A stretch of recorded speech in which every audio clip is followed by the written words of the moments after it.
Hello hi दर्शक बंधु नमस्कार जय माता राणी मु रोजालिन आपण मानक स्वागत करुच्ची my YouTube channel Rojalin village bites को। पिठा भितर तो बहुत सारा पिठा अच्छी चावल मंडा तो खाई थे। चलतु बनाइबा सुजी मंडा।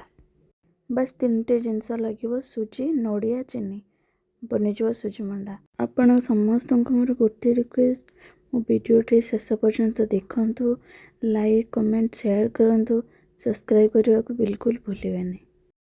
पूरा पाइका नड़िया और चीनी को एभली भाव रेड है चाहे ताको भाजी नेबे एवं काढ़ीदेलु सीझेबा आम डेक्ची पानी देके गोटे धलार कपड़ा दे एमती बो बांधे सीझेबा। ये बहुत दुई प्रकार पिठा बनई कि लंबा और कि गोल मंडा करके।